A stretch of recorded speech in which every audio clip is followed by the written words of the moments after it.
Hello there and welcome to BCIT Magazine. I'm Arti Prasad. The movement that started on Wall Street has made its way around the world and now most recently to Vancouver. Occupy Vancouver is in full swing, and as Camille Karamali reports, hundreds of people have joined the protests.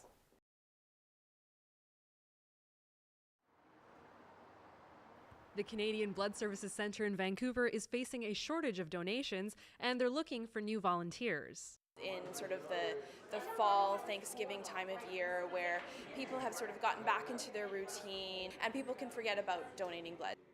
Despite these empty chairs, there are still a few dedicated donors willing to give up a part of their day to contribute. Like, why do I do it?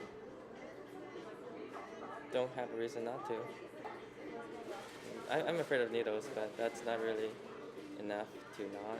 I mean, somebody needs it. I donate blood just because it's a good thing to do. It helps other people, I imagine, you know, and that's about all. I mean, it's not a big deal. What, I've been here, 10 minutes? I could stand at a bus stop longer than that. These Vancouver bike paths may soon seem more like roadways. That's because mayoral candidate Jerry Maguire wants cyclists to carry licenses and insurance to improve safety.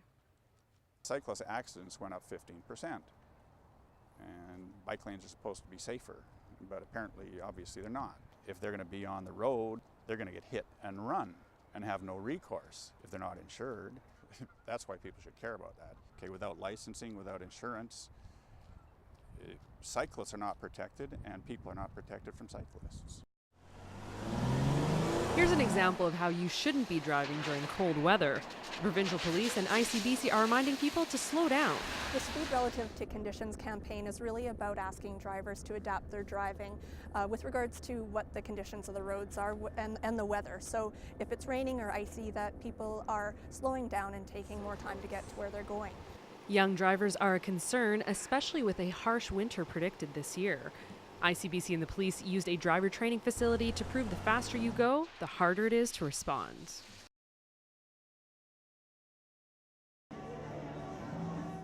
Designers at Eco Fashion Week are doing their part to clean up the fashion industry's bad habits. Fashion in general is one of the worst polluters. The textile industry is the worst polluter in the world. And we're just trying to keep our fashion because we love our clothes and we love everything about it. We don't want to stop buying new clothes and stop making new clothes, but we want to make it better for the earth. We don't want to have as much of an impact on the earth. Eco Fashion Week aims to make local shoppers think about where their style really comes from.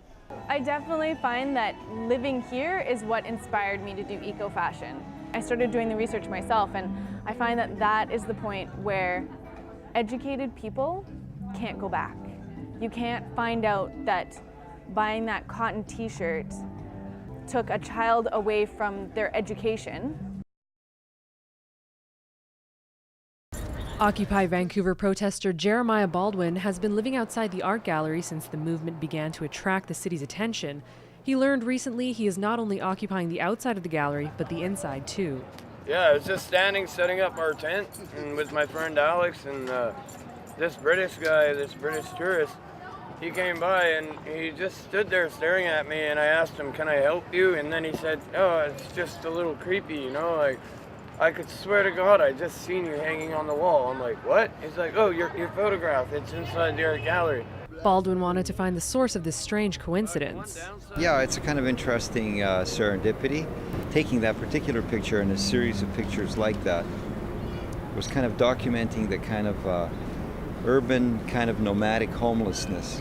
Baldwin met with photographer Christos Dikiakos in the gallery to talk about the artwork. So where's your dog? That's probably the one right there you're seeing. Yeah. Yeah, my black lab. I'm Arti Prasad, and that's today's BCIT Magazine. Thanks for watching.